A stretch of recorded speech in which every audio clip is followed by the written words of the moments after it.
Hello again.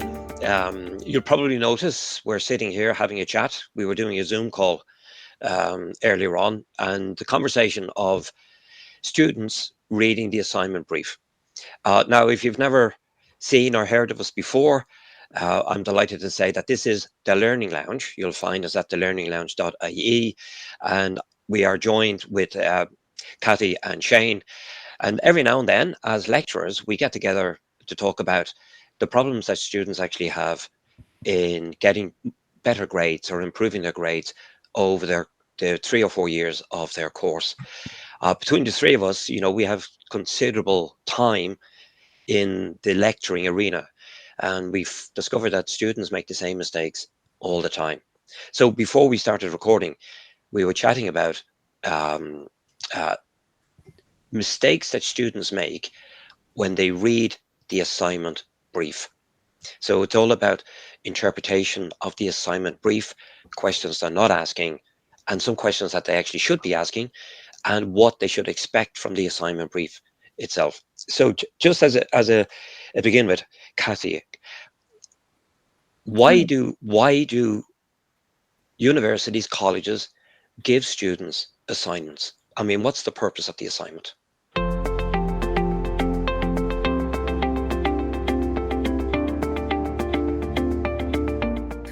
Thanks, Charlie. Hello, everyone. So, yeah, the assignment assessment is a really important part of any course, whether it's diploma, undergrad, postgrad, or masters. So we do these assignments so that we're able to assess the learnings and the application of knowledge. So depending on the level that we're uh, assessing, a different brief will be supplied. So it's to determine the learning outcomes. So every module will have a list of learning outcomes, and the assessment assesses whether they have achieved that or not, whether learners have achieved that or not. And you mentioned there the learning outcome on any program.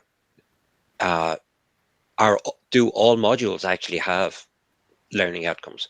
Absolutely. There's usually what's called a module descriptor, and some learners may not be familiar with that term.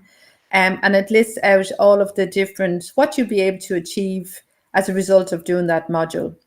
So every module will have these learning outcomes, but it may not be just one assessment. It may be split into a number of components, Ah, elements. okay, okay. Shane, what do you think yourself in terms of the purpose, the objective of giving students assignments? Do students need assignments? Well, yeah, was the short answer.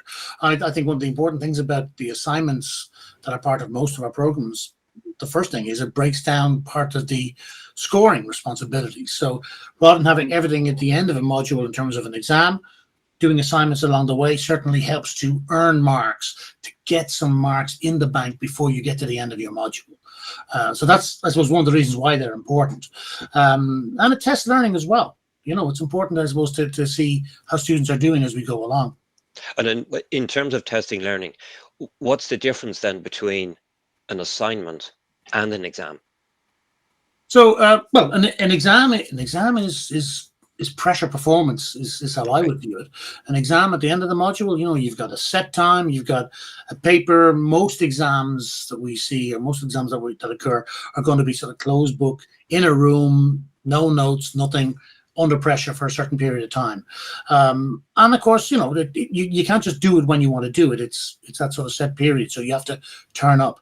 Whereas an assignment is work assigned during the course to individuals or groups, where students have to deliver by a certain date. So you can take responsibility for producing whatever your assignment is: a paper, a project, a presentation, a poster, and you need to work towards delivering that by the deadline. But at least you're more in control of it. Okay, so then assignments come midstream, let's say mid-semester, so to speak. So based on what you're saying, I get the impression that the assignment is designed to develop the student's ability as a deep dive in terms of a particular topic or a particular area, let's say, that the assignment is actually focused on, while the exam is very much towards, okay, this is the content, get it on board. certainly in year one, maybe semester one, it's all about, can you list this, describe this? What's the difference between these two things in terms of compare, contrast, and that? But later on, it's all about evaluate. And what's the difference in terms of that? Yeah, sorry, we're talking about assignments here.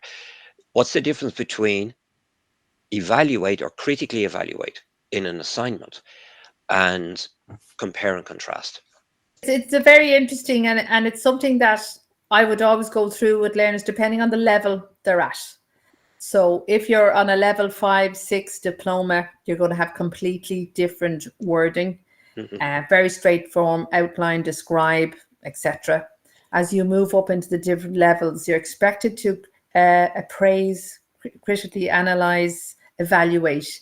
So if you're asked to assess something, you know, what's the difference between one thing versus another, or a comparison, or your judgment based on, you know, different aspects of the question or the task in hand. Now, sometimes, just to mention, you will often get something, particularly when you're in level 8 and level 9, a case study to work on, where you'll be given specific requirements, and it's usually around critically assess. So it usually involves some sort of research on the topic of what the case study is telling you, but the outside learnings, and then to compare what's been said in the case study or the topic, and then what you found in research. So that's particularly for the written ones.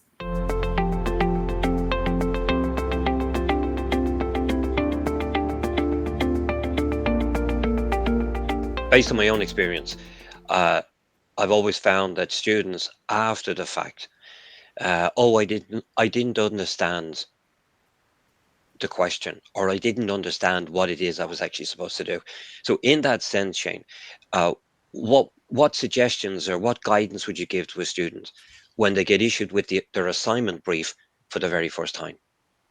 Right. I mean, I think that's just crucial, Charlie. You know, you get your assignment brief, like Kathy was saying, you know, the words used determine what you should be providing. So you're going to have to read your assignment brief. You're going to have to work through. So we should identify what some of the components of the assignment brief are. But you're going to have to read it, work through it, and really understand what the requirements are in order to address them, to make sure that your submission meets those requirements. And depending on the assignments, you know, you could be going in different directions depending on how it's written. So the keywords in terms of what you've been asked to evaluate, to construct, to produce, to describe, to investigate, you know, you need to clearly understand what those words mean, but also within the context of the brief. If a student didn't understand the words, okay, should they then ask the respective lecturer, I don't understand this. Can you explain exactly what it is I'm supposed to do here? Kathy? Yeah, I was just going to mention that I would always go through, so if there's an exam, right, there'll be always sample questions, you know, that you go through in class or online with your students, or sometimes we do an instructional video and it goes through all the different words and samples and the sample questions to get the best marks. So those words that may be stumping people. Now, the students have a responsibility to ask those questions in terms of, I don't understand something, or often what my experience is like, I've never done this before, or this is my first time, or whatever. So there's a little bit of panic. So you were talking about semester 1 there.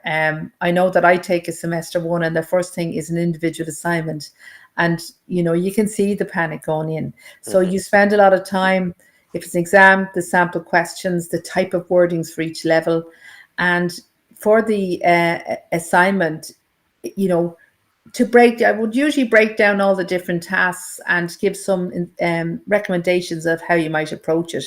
And I think one of the things that I've noticed, that unless learners research out of the classroom in assignments, they will do poorly. You know, we talk about scoring better and getting better results, but you know, I know that students will come to class and I have all this, and then they go off. And I did it myself. you know, but from experience, it's like you must do research. So discussions in class the whole way along. So we don't just give the brief at the beginning or week 1 or 2 and then expect something. We will talk about it as we go along. So if I'm getting you there, the point that I'm getting from what you've just said, Kathy, is an assignment is not about only giving back what the lecturer has given you by way of what this is on the slides or maybe some handouts or direct reading. Assignments are all about you, the students, taking what the lecturer gives as a foundation, and now you're going into the research, the literature, to find out more information about the topic or the concept or the case study that you're actually been asked to work at. Absolutely, because sometimes they students will do, on the other side, flip side, will do an awful lot of research, but the implications of research, the finding and how it impacts the assignment are often not obvious. So yes, it's a combined thing. That's exactly it. It's not enough just in the classroom. So please, you know, if you're enjoying these, don't be afraid in the comments below on YouTube, send us back a comment and ask us and tell us, you know, what would you like to hear in the future? What other problems are you actually having as part of your studies? And we will definitely get back to you.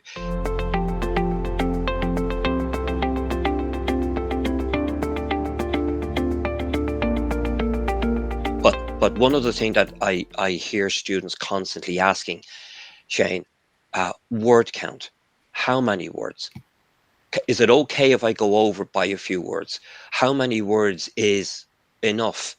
So let's say, for example, let's say we have an assignment that has 1,500 words, but in the question or the task for the assignment, it's got 3 components, and each component is carrying the same amount of marks.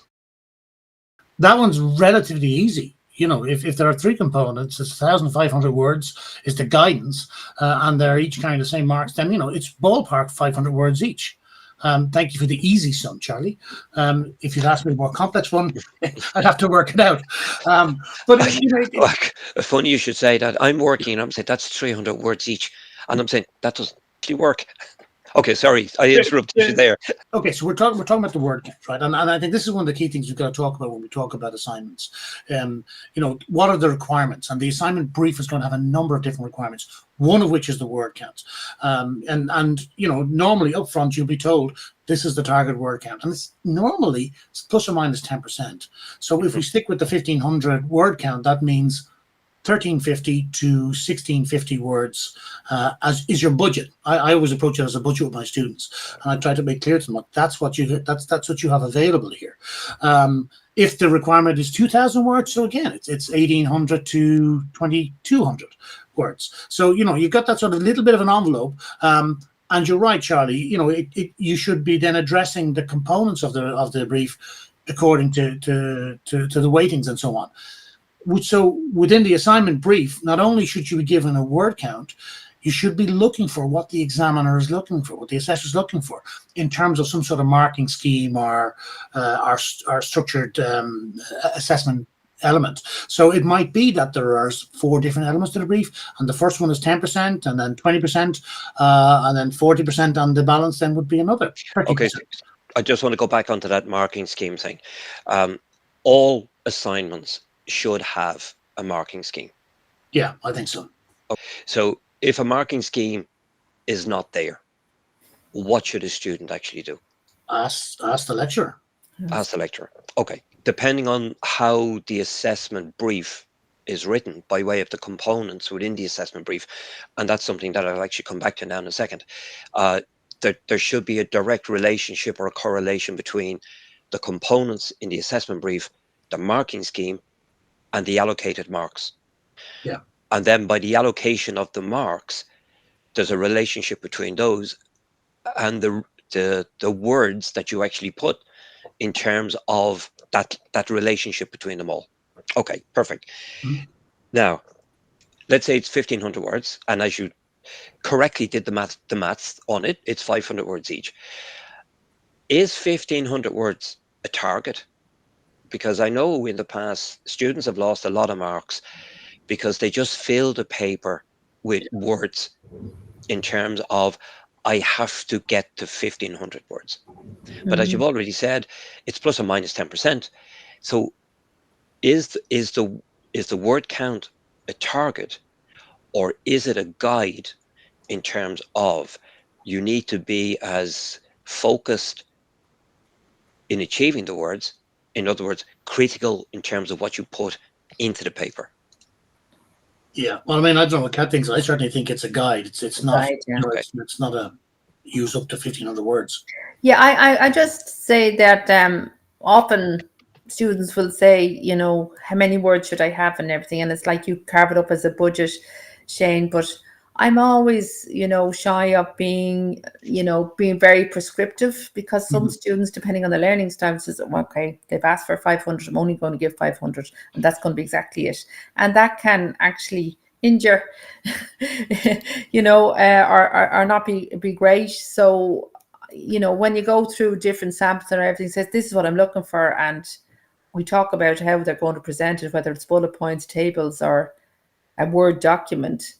And it isn't the first time perhaps this assessment has been given out, or a type of it. So we will know that it's going to work. You know, we know that that's the correct. So I would just be wary that it is definitely a guide, in my opinion. I agree, Kathy. It's definitely a guide. And you can say it in 300 words and it's brilliant. Great. If you pull back out, so if I'm doing an assignment and I read the assignment and I understand what the components are, if I pull back out, I'm still going to have to tell a story through that assignment, you know. And it may well be that if I put the right work in and I'm telling my story well, that actually I can afford myself a little bit of an introduction and a little bit of a conclusion at the end, and I'm using that budget as wisely and as well as I can to tell the story that addresses the components. That's what we should be doing. Okay, just I know we're running out of time a little, but there was one more point, Shane, that you actually both of you just mentioned it. The components. I've seen some assignments, and the components are very, very clear. You're given task number 1, task number 2, task number 3, and then, as we've already said, you relate that to the marking scheme, and then you relate it to the weighting of the marks, and you relate it to the allocation of words for that particular section. And again, just as a guide for students, if one of the tasks carries 30% and it's 1,500 words, if you write 1,200 words on that one task, you're only going to get 30%. Okay, so even if you're a genius with that task, limit it. Make sure you only focus it to 500 words. But let's say the task is written as a paragraph. Okay, now when the student reads it, again, from my own experience, they don't realize that that paragraph can be broken down into different sections. So even though it's one whole paragraph, we need to be very, very careful in terms of, as you were saying, the components, because they're now written within the paragraph itself. And sometimes you got to, you know, identify, okay, this is the first bit, this is the next bit, and this is the next bit. So it's not a case really of looking at the whole thing or focusing on just one element. There's 3 or 4 maybe different bits. Would you agree with that? Yes, I would. I think too, just one of the things, just from my own background, you know, working in the industry, is when I give out a brief, I will often ask the students to relay back to me of what they're being asked to do, particularly for non-English as their first language. Okay. So that I have it clear, because then I'm able to see, you know, do I need to explain something in a different way? Now, all of our assignments, assessments, exams are moderated anyway, but just from a learner level, you know, we don't always assume that all of the words, or I don't, that they understand all of the words. So I'll ask them to relay that back. What are you being asked to do? And you know, and then go through the planning and maybe doing mind maps, etc. Yeah, Kathy said right. I think that's one of the, you started earlier on, Charlie, asked about the difference between an assignment and an exam. I mean, that's one of the beautiful things about the assignment, is that, you know, if I don't understand, I can actually ask my lecturer what the assignment is about. What's the purpose of this? And so that sort of discernment around reading through the brief is really important. I also think we need to be clear that the requirements of the assignment are also going to include some other functional elements, most likely, not just a word count. It may be that there's some description around, or some requirements around font even, or... Would you believe, actually, I had that down as a note to make reference to in terms of the formatting. There are a lot of assignments, and it clearly says, further requirements of the task, or you are required to, and it'll give things like table of contents, font size, line spacing, justification. I know myself, it's on all of my assignments, table of contents, conclusion, list of references, line spacing, font type, font size, etc. Right. Now I know we do another session on the presentation of the actual assignment brief itself, but how important is it for undergrad students to actually pay attention to the presentation of their assignments? Well, it's the details, isn't it? I think that's a fundamental detail. I'm going to ask you a question, Charlie. How many of your students don't comply with those formatting requirements? 50 to 60%, maybe more, depending on. What that says is that that they're not necessarily reading the brief in its entirety, or they're not absorbing it, which is or they're not taking it seriously. Oh, they take Charlie seriously. Oh, they don't. What I mean? I just like telling something without a cover sheet. It won't. It can't pass. Yeah, that's the other thing, Kathy. Yeah, you're right. Cover sheets. You have to. It's normally a fundamental requirement. There must be a cover sheet. You must put your name on the thing. The amount of times I've got assignments submitted with no student name on it, even with group assignments, there's no names of the group, and then they come crying, I never got my marks. I'm saying, well, you didn't submit, and then there's a whole big drama afterwards. And my point there being, it doesn't make any difference what the actual program of study you're doing. It's all about developing a discipline, and it's a discipline that you need to get used to when you leave and when you go into the big bad world. Yeah, I agree. You have to. It's look, if this is what your customer is asking you for, which is effectively what your assessor is in one sense, they're the first person who's going to read your assignment. You've got to give them what they're looking for. If you make it easier for them to grade your assignment because you're meeting their requirements, you're giving them what they want, they're going to give you more marks, and that's what this is about. How do we score better throughout this process? Very good. Okay, so just in summary, the purpose of an assignment, again, and this is the guide really in terms of what reading the assignment brief is actually about for students. Okay, the purpose of the assignment is to develop your ability to dig a little deeper in terms of the topic that you're being asked to write about or present on. Okay, so that's the first thing. It's all about deeper learning in a given topic. For students, again, what's coming back here is you got to understand the wording. If you don't understand the wording, ask the lecturer, and ask them to be very, very clear about what's required. Okay, word count is not a target, it's a guide. Normally they give guidance of plus or minus 10%, but you need to link the word count to the components of the assignment and the marking scheme. That's crucial. So you need to be able to draw a line between them all, right? Do your research. What else have I got? Make sure you understand the components. If it's not written out by way of your tasks, task 1, task 2, task 3, if it's a paragraph, you got to break it out into your different components. And I think the final thing is, marking scheme. If there isn't one, ask for one. Ask for how the marks are being allocated. And then the last one I have, formatting, the presentation.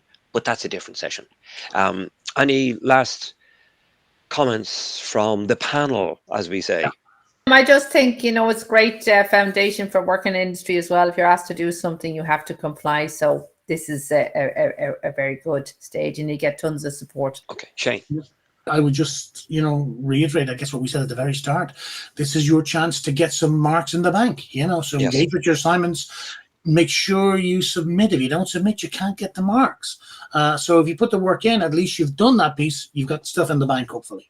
And just on that, if your subject is a module pass mark, okay, just following on from what Shane is saying, if you do a really, really, really good assignment or continuous assessment, it eases the pressure on the exam itself.